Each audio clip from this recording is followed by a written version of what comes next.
The book I'm looking at now is called Saturday Night Hat by Eugenia Kim. It says quick easy hat making for the downtown girl with technical writing by Joanne Peake, I think the name is. Again, this is a paperback book, but it's nicely printed and it's good quality and it's got a nice shiny cover, so any finger marks can be wiped off. Now, the price on the back is in US dollars, so $19.95, or in Canada it says $26.95. But again, bear in mind this is from when these were printed, and you can find them at a lower price, and details will be in the description. Now, what's nice about this book is she actually shows you how to make some hats. And again, she teaches you to make 30 of her hottest designs, it says, with patterns and instructions. So let's take a peek. Quite, the illustrations are very, what I would call sort of 80s, but they are cute. So she talks about herself and how she got into millinery. She'd made a hat for herself and people liked it, and there you are, she was into millinery. So it talks about that. She says, I wrote this book because I have a hard time following instructions unless they're phrased in very simple steps and explained to me over and over again. I found the instructions in other millinery guides difficult to understand, so I wanted to create a how-to book on making hats that anyone could easily follow. Now, having read through this book a few times, she's very jolly and talks a lot about herself and in a fun way. So if you quite like that, that's fine. So she talks about berets, and she does talk about herself a lot. It says, I always feel like a tall, willowy Parisian girl when I'm wearing a beret, even though I'm a short Korean American. So she does chat a lot in here. So here she's got doing it the Shea way, the classic beret.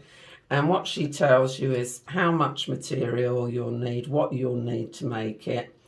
And she tells you how to create the beret template. Now, she's doing it all with pen and paper and a compass, etc.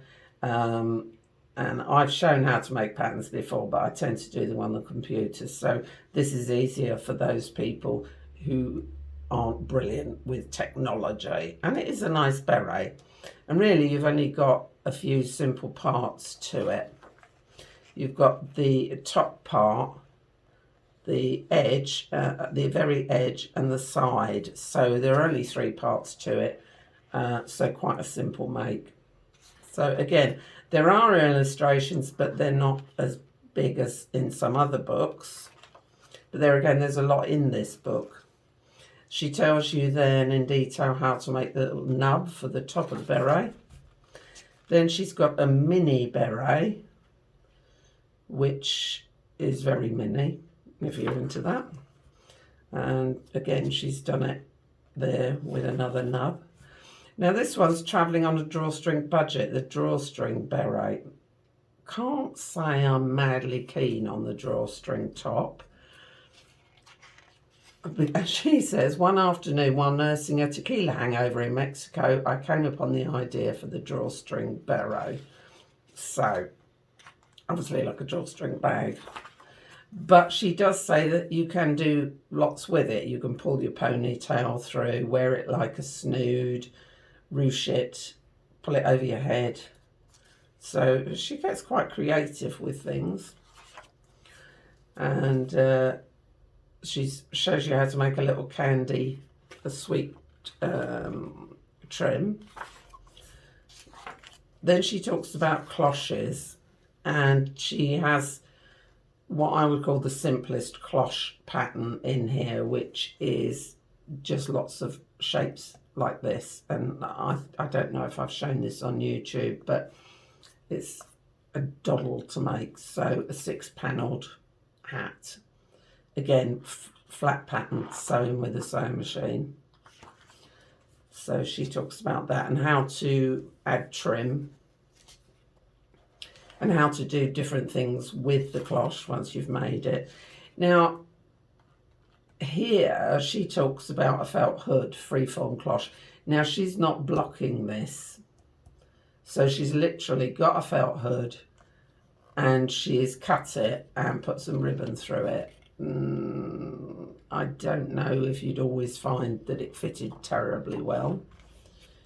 But then she talks about gluing lots of feathers to it. And this one, she's got the butterfly trim, but she doesn't show you how to make that cloche, which is obviously shaped and wired still. And she shows you how to make a peacock feather. And again, she doesn't show you that hat, which is a two-piece.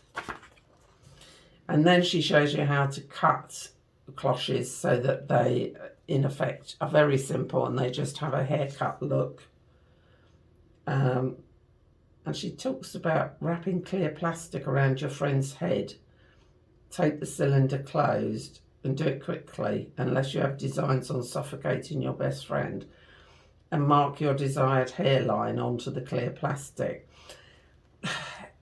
To be honest, that seems a bit OTT when you could just put it on a bowl and mark it, or put it on a polystyrene head. But there you are. And she puts some ideas in there for just plain cut cloches. Then she talks about cocktail hats and a little kitty cocktail hat. And she does use buckram in this.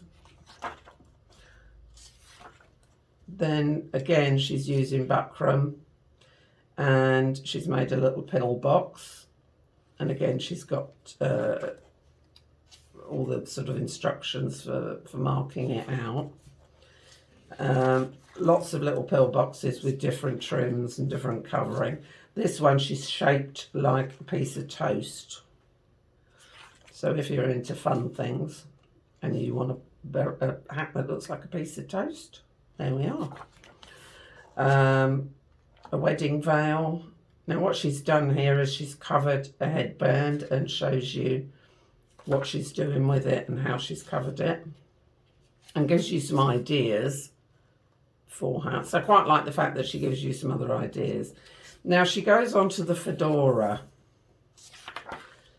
but every single one means you've got to buy a fedora. You've got to buy a vintage fedora, and then she just talks about the trimmings on it. So this one's a vintage fedora, the next one's a vintage fedora.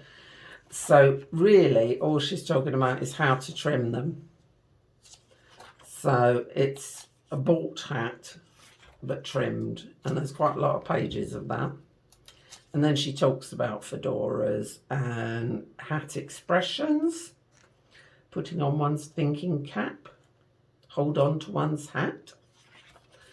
Then she goes on to caps.